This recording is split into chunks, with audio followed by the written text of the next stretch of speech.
자, 그러면 여러분들이 이제 선운동량과 선운동량 보전 법칙에 대해서 설명을 할게요. 여기에 대해서 여러분들과 같이 한번 생각을 해보죠. 자, 그러면 먼저 선운동량이라고 하는 자체는 여러분들이 어떻게 생각을 하면 쉽냐면, 자, 지금부터 사무실험 모델을 하나 드릴게요. 여러분들이 이 부분을 조금만 이해를 하면은 선운동량을 금방 이해할 수가 있어요. 자, 이제 어떤 사무실험 모델이냐면, 여러분들이 머릿속으로 상상을 해요. 여러분들이 주말에 등산을 갔어요. 등산을 가서 산을 등산하고 있는데 갑자기 위쪽에서 조그마한 조약돌 하나가 뚝 떨어져요. 그럼 여러분들이 지금 그 상황을 상상을 할 수 있죠? 근데 이번에는 엄청나게 큰 바위가 뚝 떨어져요. 그럼 여러분들 같은 경우는 어떻게 해야 되겠어요? 아마 틀림없이 여러분들이 지금 사고실험 속에서 바위가 떨어지면 피해야지 하는 생각을 했을 거예요. 그렇잖아요? 그래서 무슨 얘기를 하고 싶은 거냐면 바로 이거예요. 우리가 물체 운동을 논할 때 속력을, 어떤 물체의 속력을 이해를 한다라고 하는 자체는 엄청나게 중요해요. 근데 이 속력과 또 하나 방향을 이해를 한다라고 하는 거는 더 중요해요. 그렇잖아요? 속력과 방향을 합치게 되면 속도라고 하는 개념인 거잖아요. 그래서 우리가 일반적으로 물체의 운동을 논할 때 우리는 속도의 개념으로서 물체의 운동을 논하는 거예요. 그런데 조금 전에 사고실험 모양을 들었던 것처럼 여러분들이 앞쪽에서 조그마한 돌이 떨어질 때하고 또는 큰 바위가 떨어질 때하고 같은 속도로 떨어진다라고 하더라도, 같은 속도를 가지고 떨어진다라고 하더라도 질량에 따라서 여러분들한테 주는 영향은, 충격량은 엄청나게 달라질 거예요. 그렇죠? 바로 여러분들이 직관적으로 그 사고실험 모델을 통해서 여러분들은 아마 틀림없이 두 번째, 바위가 떨어질 때는 빨리 피해야 되겠구나 하는 생각을 하게 될 거예요. 그래서 무슨 얘기를 하고 싶어서 이러냐면은, 우리가 속도뿐만이 아니라, 이것처럼 속도뿐만이 아니라 속도에다가 질량을 곱한 운동량이라고 하는 새로운 정의를 이용을 하게 되면은 훨씬 더 많은, 좀 더 본질적인 물체의 운동 상태를 기술할 수가 있게 되는 거예요. 그렇잖아요? 바로 그래서 여기에 우리가 새로운 개념을 도입을 할 거예요. 그 개념 자체는 뭐냐면 질량과 속도의 곱으로 표현되는 운동량이라고 하는 개념인 거예요. 자, 그러면 여러분들이 다시 한번 사고실험 모델을 정리를 해보고, 운동량 자체가 왜 중요하고 도대체 어떤 구조를 가지고 있구나 하는 거를 스스로 인지를 한번 해보세요. 인지했어요? 자, 그리고 이제 한 가지만 구별을 할게요. 제가 원래 제목 자체는 선운동량이라고 써놨는데, 이 운동량에는 크게 봤을 때 두 가지가 있어요. 하나는 뭐냐면 물체가 선운동, 다시 말해서 병진 운동을 할 때 운동량 자체를 우리가 그냥 선운동량 또는 선자를 생략을 하고 운동량이라고 해요. 근데 물체의 운동에는 또 하나가 있어요. 어떤 게 있을 수가 있냐면, 요 뒤에 이제 여러분들은 이번 장을 배우고 그 다음에 배우게 되겠지만, 물체가 회전 운동을 할 때가 있어요. 바로 이런 회전 운동을 할 때도 운동량이라고 하는 개념이 도입되게 되어 있는데, 그 운동량은 물체가 병진 운동할 때와 구별하기 위해서 이때는 우리가 각운동량이라고 불러요. 그래서 크게 봤을 때 운동량이라고 하는 자체는 선운동량도 있고, 그리고 또 하나 각운동량도 있어요. 이 두 가지 물리량을 이해를 하는 게 지금 우리가 역학이라고 하는 학문을 이해를 할 때 상당히 중요해요. 자, 그러면 여러분들이 여기까지 잘 이해를 했을 거라고 생각을 하고, 이제 머릿속으로 간단하게 정리를 한번 해봐요. 여기 운동량에 대해서, 그리고 단위에 대해서. 그럼 직관적으로 보이죠? 운동량이라고 하는 자체는 질량에다 속도를 곱하면 되는 거고, 단위는 질량이라고 하는 자체가 어떻게 돼요? 킬로그램이니까 여기는 킬로그램일 테고, 그리고 속도는 메타 퍼 초니까 메타 퍼 초로 이렇게 쓰면 될 거예요. 그리고 지금 실제는 이 운동량이라고 하는 자체는 속도라고 하는 자체가 벡터이기 때문에, 그리고 질량은 스칼라량이잖아요. 그러니까 벡터에다 스칼라량을 곱하기 때문에 이 운동량이라고 하는 자체는 벡터량인 거예요. 여러분들은 그 정도 이해를 하고 있어야 돼요. 운동량은 벡터량이에요. 자, 그리고 지금 이쪽 설명은 뭐냐면, 여기는 운동량이라고 하는 자체를 쉽게 직관적으로 이해하기 위해서 먼저 써놓은 거예요. 그러니까 여러분들이 여기를 잠깐 이해를 하고 요 뒤로 이렇게 넘어가죠. 자, 그러면 운동량이라고 하는 자체는 어떻게 정의가 되는 거냐면은, 우리가 뉴턴의 이법칙이라고 하는 자체를 좀 더 일반화시키고 싶은 거예요. 그러면 뉴턴의 이법칙이라고 하는 자체는 뭐예요? 아직까지 우리는 물체의 운동을 기술을 할 때 F = ma라고 하는 식을 이용해서 계산을 했어요. 그렇잖아요? 만약 여기 R자의 힘이라고 하는 자체는 질량과 에다가 가속도를 곱한 것과 같다라고 하는 식을 이용을 했어요. 근데 이 식 자체를 약간 변경시킬 수가 있어요. 어떻게 변경시킬 수가 있냐면, 가속도라고 하는 정의 자체가 시간에 따른 속도의 변화량인 거잖아요. 그러니까 우리는 가속도를 시간에 대한 속도의 변화량으로 쓸 수가 있어요. 그리고 여기서 한 가지 조건을 붙이는 거예요. 이제 지금 왜 이렇게 하냐면, 그래야 이해하기가 쉬워요. 그러면 바로 이거예요. 질량이라고 하는 자체가 우리가 변하지 않고 스칼라량이라고 보는 거예요. 지금 질량이 변하지 않는 상황을 고려할 거예요. 자, 그러면 질량이 안 변하고 있어요. 그러면 이 질량이라고 하는 자체는 안쪽으로 들어갈 수도 있죠. 질량이 고정되어 있는 거예요. 아까 제가 예를 들었듯이 쇠구슬 또는 탁구공 이런 식으로 질량 자체가 변하지 않는 경우에요. 그러면 우리는 이 안쪽으로 이렇게 들어가서 질량 자체를 쓰고 그대로 놓고 사용할 수가 있어요. 자, 그러면 이렇게 놓은 다음에 운동량이라고 하는 자체는 어떻게 정리를 한 거냐면 위쪽 변화량 안에 들어가 있는 MV라고 하는 이 값 자체를 P로 놓은 거예요. 이 값을 이렇게 P로 놔서 P로 이렇게 놓은 거예요. 그러면 우리는 어떻게 쓸 수가 있냐면 F 이퀄 MA라고 하는 뉴턴의 이 법칙을 가속도의 법칙이라고 하는 거 이거를 우리가 좀 더 일반화된 형태로 쓸 수가 있어요. 다시 말해서 운동량의 시간에 따른 변화량이 여기 있는 알짜 힘이다라고 하는 식을 수정해서 쓸 수가 있는 거예요. 바로 이 식을 뉴턴의 이 법칙의 일반화된 형태라고 해요. 자, 그러면 여러분들이 여기까지 다시 한번 논리전개를 잠깐 해봐요.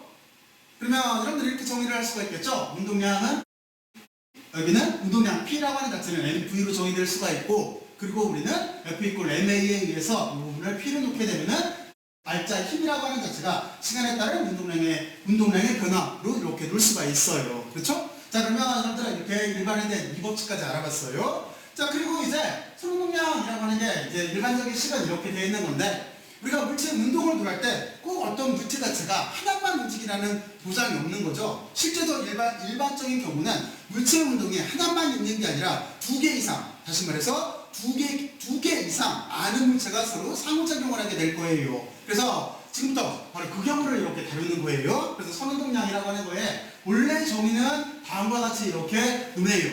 자, 그러면 지금 이 조건 자체는 뭐냐면 여러분들이 이제 여기에서 이제 뉴턴의 이게 3법칙과 관련이 되어 있는데 뉴턴의 3법칙이라고 하는 자체는 어떤 거예요? 뉴턴의 3법칙이라고 하는 자체는 여기 벽이 있다라고 생각을 해봐요. 그럼 내가 벽을 밀면 벽도 나를 민다라고 하는 거잖아요. 그렇잖아요? 반대로 이런 경우에 힘 자체는 크기는 같고 방향이 서로 반대의 힘이 작동을 하게 될 거예요. 자, 그러면 우리는 먼저 뉴턴의 3법칙이라고 하는 자체를 한번 다시 생각을 해보고 자, 이 문제에 다시 한번 적용을 시켜보죠. 그러면 지금 같은 경우는 어떤 거냐면 만약에 질량이 M인 물체하고 질량이 M2인 물체가 있대요. M1인 물체와 M2인 물체가 이렇게 있대요. 자, 그랬을 때 지금 조건은 뭐냐면 여러분들이 다시 상상을 해요. 이게 우주 공간 속이에요. 우주 공간 속에 질량이 M인 물체와 M2인 물체가 있어요. 그럼 서로 중력으로 영향을 주겠죠. 그냥 사고실험 모델이에요. 중력으로 영향을 주겠죠. 그런데 틀림없이 우리는 M1 때문에 M2가 끌려올 거예요. 그러니까 M1에 의해서 M2가 끌려오는 당기는 인력이라고 하는 자체는 이쪽으로 표현이 될 테고 M2 때문에 M1이 끌려오는 인력이라고 하는 자체는 바로 다음과 같이 이렇게 표현이 될 거예요. 기호 처리는 이렇게 하면 되겠죠. 1 때문에 2가 끌려오는 인력, 2 때문에 1이 끌려가는 인력 이렇게 표현을 하면 되겠죠. 그리고 만약에 이 두 물체가 빵 하고 충돌한 다음에 그 뒤에 탄성체라고 생각을 하면 어딘가로 튕겨나가게 될 거예요. 쉽게 말해서 우주 공간 속에서 두 물체가 다가오다가 빵 하고 충돌하면 어딘가 튀어나가겠죠. 바로 이런 경우예요. 이런 경우를 가정을 하면은 우리 이렇게 되겠죠.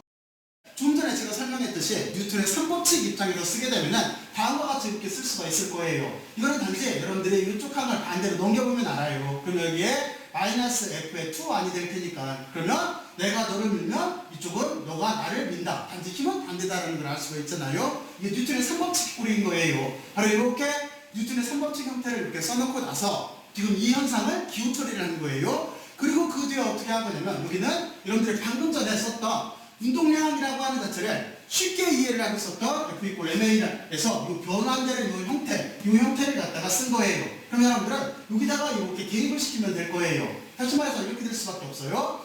여기 힘이라고 하는 자체는 F 이퀄 MA일 테니까 여기는 MA가 될 테고 그리고 가속도라고 하는 자체는 여기서 설명한 대로 시간에 따른 속도의 변화량일 테니까 그러니까 여기도 시간에 대한 속도의 변화량 또는 속도에 대한 시간 변화로 쓸 수가 있으니까 바로 다음과 같이 이렇게 쓸 수가 있을 거예요. 그리고 반대쪽 두 번째 물체도 M2에 대해서도 이렇게 시간에 따른 속도의 변화를 쓸 수가 있을 거예요. 이 식을 우리가 조 논리에 의해서 그대로 아래쪽으로 내려 쓴 거예요. 자, 그래 놓고 여기에서 우리는 다시 질량이라고 하는 자체가 변하지 않는 질량이라고 가정을 하면은 이 값 자체를 안으로 넘길 수가 있겠죠? 그래서 다음과 같이 이렇게 되고 식 자체가 성립한다라고 하는 걸 알 수가 있죠? 그리고 똑같은 개념에 의해서 우리는 바로 이 식에서 여기 MV라고 하는 부분, MV라고 하는 이 부분 자체를 우리가 운동량으로 놓은 거예요. 운동량으로 놓고 속도는 벡터태고 그리고 질량은 스칼라 락이니까 이 운동량이라고 하는 자체도 벡터예요. 그리고 단위는 저쪽에서 살펴봤던 것처럼 질량이라고 하는 자체는 킬로그램, 속도라고 하는 자체는 메터/퍼 초니까 우리가 단위를 킬로그램, 메터/퍼 초로 이렇게 쓸 수가 있어요. 그리고 차원으로 말하게 되면은 질량이라고 하는 자체는 우리가 기호로 쓸 때 대문자 M으로 쓰잖아요. 앞에 이니셜에서 그 질량 매스에서 따와서 그리고 길이는 랭스니까 L로 쓰고 시간은 타임이니까 이렇게 T로 쓰면은 SI 단위와 차원으로 써도 이렇게 표기를 할 수가 있어요. 여러분들이 단위하고 차원을 알고 있어야 돼요. 제가 여러분들한테 여러 번 설명했지만 이런 식을 그러니까 여러분들이 식이라고 생각을 하고 이 식을 기억하려고 하면은 나중에 혼란이 와요. 그러니까 여러분들은 꼭 단위를 바탕으로 해서 이해하려고 노력을 해야 돼요. 자 그러면 선운동량이라고 하는 자체 이제 개념 자체를 이해를 했어요. 자 그러면 여러분들이 여기까지 한번 수를 한번 정리들을 해보세요. 이쪽 사고실험 모델을 잘 이해를 해야 돼요. 그리고 여기가 F 이퀄 MA라고 하는 뉴턴의 이 법칙 그리고 또 하나 여기 설명을 할 때 그리고 여기는 여러분들이 바로 거기에다가 어떤 걸 합친 거예요? 맞아요. 여기 개념 자체는 뉴턴의 3법칙 내가 너를 밀면 너도 나를 민다라고 하는 뉴턴의 3법칙도 여기에 들어가져 있는 거예요. 바로 이 두 가지를 이용을 해서 선운동량이라고 하는 자체를 이렇게 빼내본 거예요.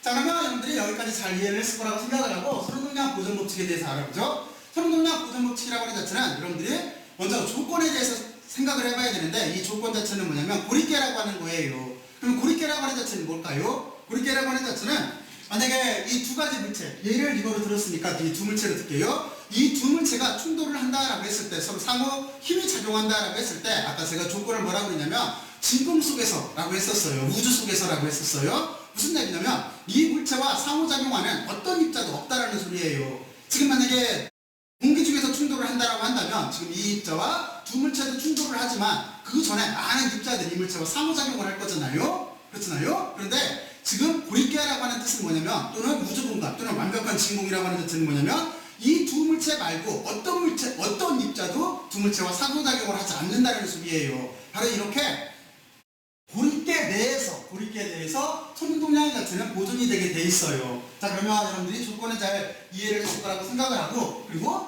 선운동량 보존법칙이라고 하는 자체는 뭐냐면 등호를 중심으로 초기 운동량과 나중 운동량 자체가 같다라고 하는 거예요. 그래서 만약에 이거를 연달아 확대해서 쓰게 되면은 지금 이 경우에는 두 물체의 초기 운동량의 합하고 나중 운동량의 합 자체가 같다라고 쓰는 게 이게 선운동량 보존법칙인 거예요. 그래서 여기 간단하게 의미 자체가 있는데 의미는 뭐냐면 입자계에 외부 R자 힘이 작용하지 않으면 이게 선운동량은 보존된다라고 하는 거예요. 그러니까 고립계가 먼저 형성이 돼야 되고 그리고 그 두 물체 자체에 영향을 주는 다른 외부 힘들이 없으면은 지금 선운동량 자체는 다음과 같이 이렇게 보존이 되게 돼 있어요. 그리고 이 선운동량 보존 법칙을 이용해서 우리는 이 뒤에 나오게 될 충돌이라고 하는 현상에 대해서 해석을 할 수가 있어요. 충돌이라고 하는 그 현상 자체는 첫 번째는 탄성 충돌이라고 하는 게 있어요. 그리고 두 번째는 비탄성 충돌이라고 하는 게 있어요. 그런데 탄성 충돌에서는 여기는 선운동량은 보존이 돼요. 그리고 또 한 가지 운동 에너지도 보존이 돼요. 근데 비탄성 충돌 속에서는 선운동량은 보존이 돼요. 그런데 운동 에너지는 다른 무언가로 바뀌게 돼 있어요. 우리는 바로 이렇게 선운동량하고 운동 에너지라고 하는 개념을 이용을 해서 뒤에 나오는 충돌이라고 하는 현상을 다룰 수가 있어요. 그래서 여기를 이해를 하는 게 상당히 중요해요. 자 그러면 여러분들이 여기까지 잘 이해를 했을 거라고 생각을 하고 자 지금부터 제가 선운동량 관련해서 다시 한번 사고실험 모델을 제시할게요. 여러분들이 이거를 해결할 수 있는지 한번 봐요. 만약에 이 문제를 해결할 수가 있다라고 한다면 여러분들이 선운동량하고 선운동량 보존법칙이라고 하는 개념을 아주 잘 이해를 한 거예요. 자 어떤 거냐면 여러분들이 우주 바깥에 나가 있어요. 그리고 여러분들이 질량이 대문자 M이라고 할게요. 대문자 M이 우주선에 타고 있는데 그 우주선에서 소형 우주선, 여기를 질량을 스몰 m이라고 할게요. 소형 우주선이 속도 v를 가지고 탈출해서 나갔어요. 분리돼서 나갔어요. 자, 그랬을 때 여러분들이 타고 있는 본선은 얼마만큼의 속도로 이쪽 나간 소형 우주선에 비해서 뒤로 얼마만큼의 속도로 이동하게 될까요? 바로 이 문제를 여러분들이 해결을 한번 해봐야 돼요. 근데 이 문제를 해결할 때 여러분들은 특성을 먼저 이해를 해야 돼요. 첫 번째, 지금 같은 조건 내에서 여러분들은 이 생각을 먼저 해야 돼요. 먼저 무슨 생각을 해야 되는 거냐면 우리가 제일 중요한 거는 모든 거는 그 뉴턴의 법칙에서부터 시작을 했기 때문에 여러분들은 먼저 이 문제에 대해서 뉴턴의 법칙을 적용시키려고 한번 해봐야 돼요. 근데 어떤 문제가 있어요? 지금 제가 제시해준 문제 조건에서는 어떤 게 있냐면 여기 힘이라고 하는 걸 조건에서 주지를 않았어요. 그렇잖아요? 바로 그렇기 때문에 여러분들은 직관적으로 생각을 해도 처음에는 F 이퀄 MA로 당연히 풀리겠지 했다가도 힘이 없네 라는 사실을 발견하면은 F 이퀄 MA로 풀 수가 없다라고 하는 걸 이해를 먼저 해야 돼요. 그걸 인지를 할 수가 있을 거예요. 그렇죠? 그리고 두 번째는 그럼 어떻게 하겠어요? 그러면 여러분들은 역학적 에너지 보존 법칙을 쓰려고 할 거예요. 그러면 역학적 에너지 보존 법칙이라고 하는 자체는 에너지를 E로 쓸게요. E는 키네틱 에너지 K 플러스 U, 그러니까 위치 에너지 플러스 운동 에너지인 거예요. 이걸 가지고 적용을 하려고 할 거예요. 근데 여기에서도 어떤 문제가 생기냐면 위치 에너지에 대해서 정의가 되어 있지가 않아요. 제가 조금 아까 준 우주선 모델에 의하면은 거기에는 위치 에너지에 대한 정보가 없잖아요. 그러니까 여러분들은 바로 지금처럼 뉴턴에 대한 이 법칙도 적용을 시킬 수가 없고 힘이 없기 때문에, 그리고 이쪽에서 에너지를 가지고 적용을 하려고 하다 보니까 위치 에너지에 대한 정보가 없어서 똑같이 적용을 못해요. 그러면 이제 그 뒤에는 여러분들이 등가속도 운동에서 배운 식을 가지고 이거를 모형화를 시키려고 시도를 해볼 거예요. 근데 여기에서도 마찬가지예요. 지금 문제 조건 내에서 뒤로 밀려나가는 우선의 속도가 도대체 어떻게 됐다라고 하는 정보가 없어요. 이게 등가속도 운동에 합당한 건지 그렇지 않은 건지 정보가 없어요. 그렇기 때문에 여러분들은 여기에서도 적용을 시킬 수가 없다는 걸 알게 될 거예요. 바로 이랬을 때 어떻게 될까요? 언뜻 생각하면 적용시킬 수 있는 게 하나도 없나? 없네? 라고 생각할 수도 있어요. 그런데 여러분들이 여기에는 운동량 보존 법칙을 한번 사용을 해봐요. 선운동량 보존 법칙을. 그러면 이 문제 자체가 정말로 쉽게 풀린다는 걸 알 수가 있을 거예요. 그러니까 여러분들은 꼭 실제 예를 통해서 이해를 하려고 노력을 해야 돼요. 그게 물리학인 거예요. 또 하나 그게 공학인 거예요. 자, 그러면 이제 여러분들이 여기에 선운동량과 선운동량 보존 법칙에 대해서 잘 이해를 했을 거라고 생각을 하고 이제 다음 장으로 넘어갈게요.